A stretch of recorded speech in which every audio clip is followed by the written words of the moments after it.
সমকোণী ত্রিভুজের পরিকেন্দ্র কোথায়? সমকোণী ত্রিভুজের একটি সমকোণী ত্রিভুজ এঁকে নেই। তাহলে পরিকেন্দ্র হচ্ছে যে কোনো দুইটি বাহুর লম্ব দ্বিখণ্ডক। তাহলে এটাকে সমান দুই টুকরা করলাম, এটাকে সমান দুই টুকরা করলাম, তাহলে সমকোণী ত্রিভুজের পরিকেন্দ্র হবে এই অতিভুজের উপর। দুইটি বৃত্তে সর্বোচ্চ কয়টি সাধারণ স্পর্শক আঁকা যায়? তাহলে এই যে একটি বৃত্ত, এই যে একটি বৃত্ত। এখন এখানে দেখা যাচ্ছে যে এখান দিয়ে একটি স্পর্শক আঁকা যায়, এখান দিয়ে একটি, এখান দিয়ে একটি, এখান দিয়ে একটি, অর্থাৎ চারটি স্পর্শক আঁকা যায়। বৃত্তের উপচাপে অনুবন্ধী চাপের উপচাপের অনুবন্ধী চাপের অন্তর্লিখিত কোণ কত? তাহলে বৃত্তের উপচাপের অনুবন্ধী চাপ হচ্ছে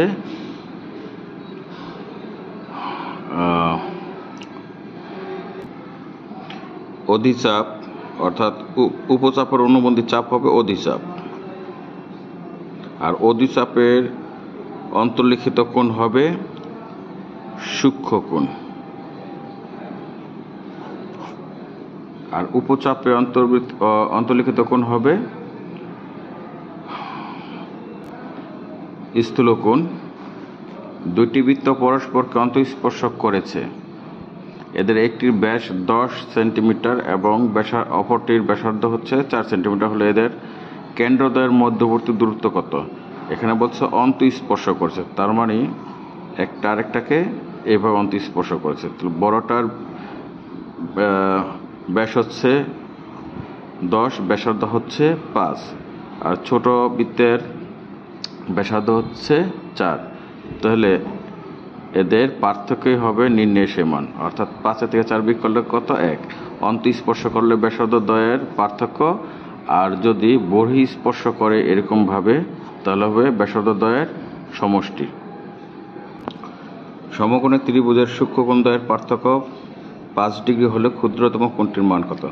তাহলে একটি কোণ যদি লিখি x, অপরটি হবে x প্লাস 5, তো এই দুইটার পার্থক্য হবে 5 ডিগ্রি, অর্থাৎ x plus 5 plus x equals কত? 90 ডিগ্রি। দুইটা কোণের সমষ্টি হচ্ছে 90 ডিগ্রি।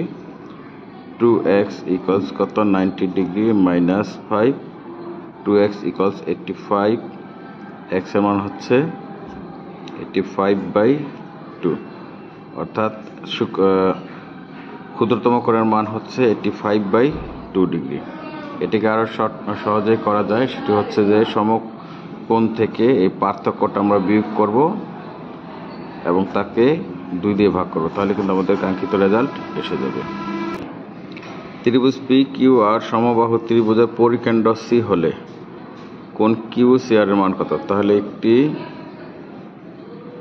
সমবাহু ত্রিভুজ আঁকি যার হচ্ছে PQR, আর সমবাহু ত্রিভুজের প্রত্যেকটি কোণের মান হচ্ছে 60 ডিগ্রি এবং এর পরিকেন্দ্র হচ্ছে এটি। তাহলে বলছে কোণ QCR এই কোণের পরিমাণ হবে 90 ডিগ্রি প্লাস হাফ কোণ P।